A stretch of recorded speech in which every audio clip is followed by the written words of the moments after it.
Hello, and welcome to our presentation on transforming the student experience in long-term care, shifting to virtual undergraduate internships to recruit the next generation of gerontological care providers. My name is Kira Porsch, and I'm an interprofessional educator for the Ontario Centres for Learning, Research, and Innovation in Long-Term Care at our Baycrest site. And I'm joined by my fellow interprofessional educator, Emmy Giddens. Together, we will be sharing an example of how to transform an in-person internship into a new virtual model for delivering health profession student internships in long-term care, while maintaining the fidelity of the student experience and integrating new knowledge, skills, and attitudes into their practice. This is one way to create a positive learning experience to engage and recruit future team members into long-term care. The Ontario Centres for Learning, Research, and Innovation in Long-Term Care, or Ontario CLRI, is funded by the Government of Ontario and helps the province's 600 plus long-term care homes to enhance the quality of life and care for residents. The Ontario CLRI educates and trains the current and future long-term care workforce and provides solutions to pressing issues, including an aging population, care complexity, and workforce challenges. Like the rest of the sector, with the COVID-19 pandemic came the need for the Ontario CLRI to pivot our in-person training and educational programs to a virtual medium. Our milestone interprofessional health profession student internship in innovation and aging that celebrated its 10th anniversary this year was one of these programs. However, our team welcomed the challenge and it was found unexpected benefits and insights to virtual training. The goal of the internship is to provide healthcare profession students with the opportunity to familiarize themselves with and explore long-term care while encouraging interest and commitment to gerontological clinical care. Interns were exposed to aging and leading clinical gerontological practice while applying their knowledge through simulation, serious educational gaming, reflections, and facilitated discussions. They were given the opportunity to explore career options and demonstrate professionalism and goal orientation, and encouraged to explore creativity and innovation skills through projects and sustainable approaches. With the transition from in-person to virtual, these goals and objectives remain the same. While pre-pandemic, the Ontario CLRI offered an approximate 7-week internship to 10 interprofessional healthcare students. This year, we offered 120 hours over 4 weeks to 2 groups of 10 interns. This decision was made for several reasons. Firstly, the educational components of the internship can be delivered more efficiently in a virtual format. Secondly, the particular components of the in-person internship could not be readily replicated in the sudden and unpredictable restrictions of the pandemic. And thirdly, the virtual medium enabled us to expose more students and students from a diverse geographical setting. In collaboration with our internship planning team, we set out to transform the in-person curriculum to a condensed but impactful 4-week internship and modify in-person activities to virtual mediums. While pre-pandemic, the Ontario CLRI offered an approximate 7-week internship to 10 interprofessional healthcare students. And this year, we offered 120 hours over 4 weeks to 2 groups of 10 interns. This decision was made for several reasons. Firstly, the educational components of the internship can be delivered more efficiently in a virtual format. Secondly, the particular components of the in-person internship could not be readily replicated in the sudden and unpredictable restrictions of the pandemic. And thirdly, the virtual medium enabled us to expose more students and students from a diverse geographical setting. In collaboration with our internship planning team, we set out to transform the in-person curriculum to a condensed but impactful 4-week internship and modify in-person activities to virtual mediums. The result was a new model that can be summarized into 6 components.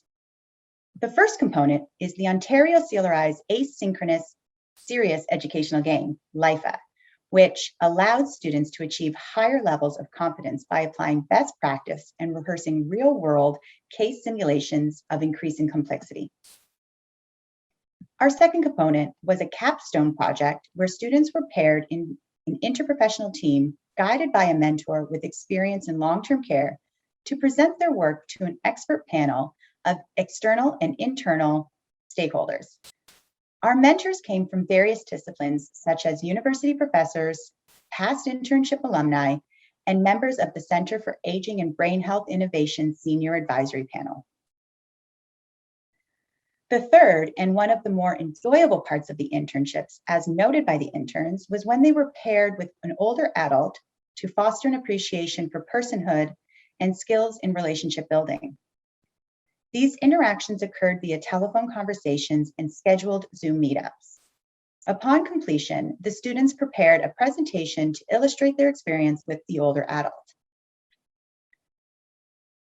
The fourth component were synchronized facilitated sessions by subject matter experts on various topics associated with aging and long-term care, including, but not limited to, successful aging, recognizing acute deterioration, responding to family distress, intimacy in long-term care, and visual thinking strategies.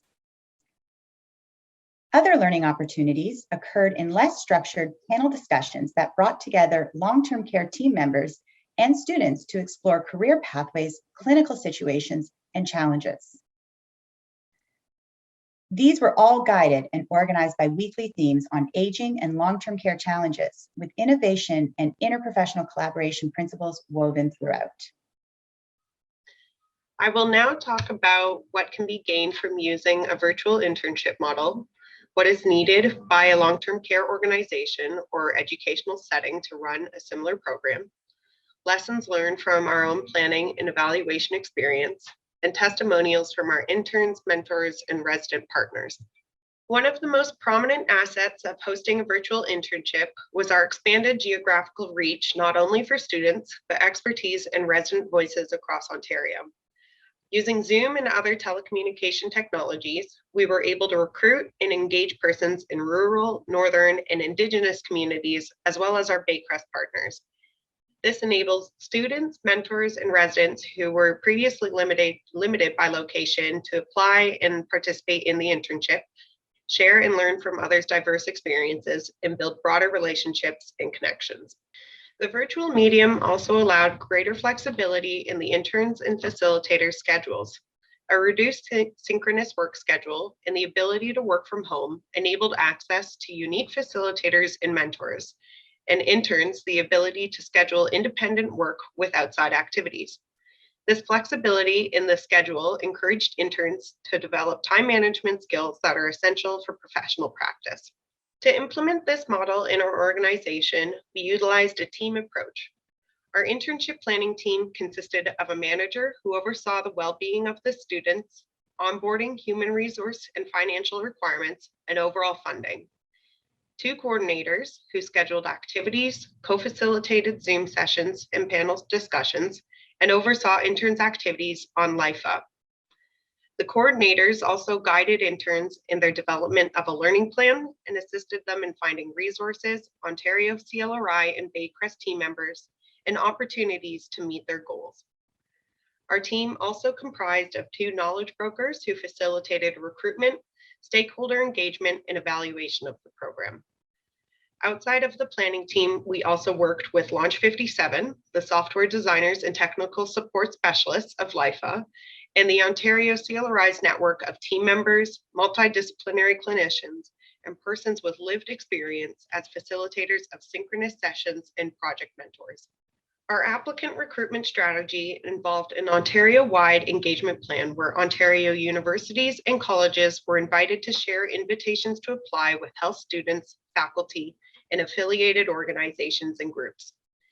Invitations to apply were also disseminated by our team's personal network, email, and social media, including Twitter, LinkedIn, and Instagram. By utilizing a virtual application process, we were given the opportunity to see the potential interns' creativity, innovation, and critical thinking skills. Applicants were asked to create a short video describing their interest in the aging population and potential career goals in long-term care or geriatrics. With over 100 submissions, the short video format enabled us to effectively evaluate the passion and motivation of each applicant, in culmination with a thorough review of their written application, resume, and academic transcripts. After shortlisting candidates, we interviewed approximately 30 students for 20 internship positions. In these interviews, we were able to learn more about the applicant's work style, innovation experience, and determine team fit. Applicants were also given details about the internship throughout the interview and selection process, and were given opportunities to contact us for more details. Selected applicants were both mailed and digitally given an onboarding package, schedule, and welcome gifts prior to their start date. One of the key pieces of technology used throughout the internship was the Ontario CLRI's Learning Interprofessionally Healthcare Accelerator, or LIFA for short. This is an innovative new learning accelerator application developed by the Ontario CLRI that is grounded in serious game educational theory. This application uses problem-based learning through high-fidelity long-term care case simulations to engage learners in exploration of new topics. This app also optimizes team engagement through reflective exercises and cooperative online gaming while promoting interprofessional practice and communication. By using LIFA, our interns were able to efficiently build foundational knowledge and understanding of key topics in long-term care and aging, and had a central platform to communicate with other members of the cohort and internship coordinators. To evaluate the effectiveness of the program, we asked interns to complete a foundational geriatrics knowledge assessment both before and after the program. We also asked students to evaluate their experience of the internship program using a mixed method survey that addressed the 6 components of the program, as well as administration and coordination. 100% of our interns were satisfied with the overall internship experience, 94% of which were strongly satisfied and felt happy. 100% said that they would recommend the internship to others. Here is some of the feedback we got from our interns.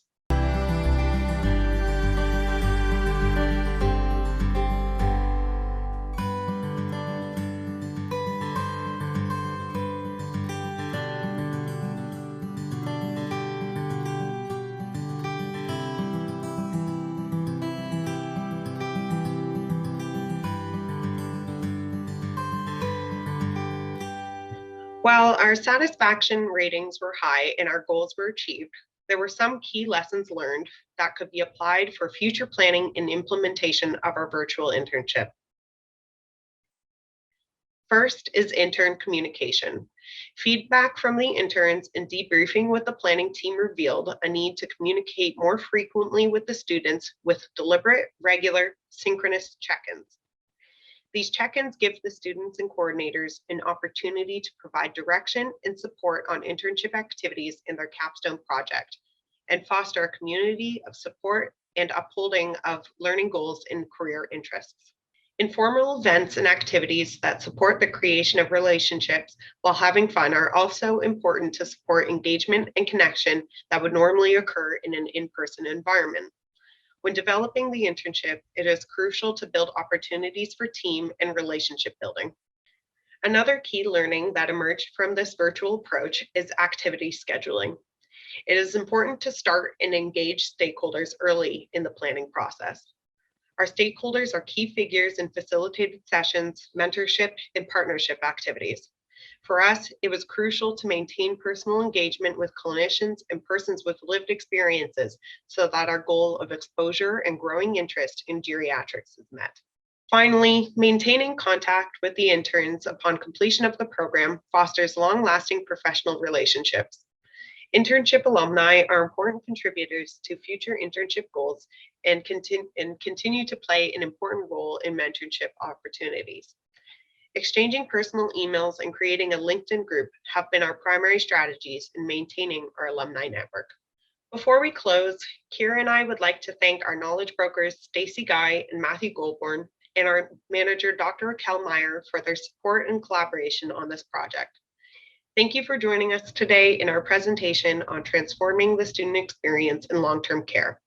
We hope this session was informative and demonstrated that a virtual model can be successfully implemented to meet the training needs of a long-term care organization.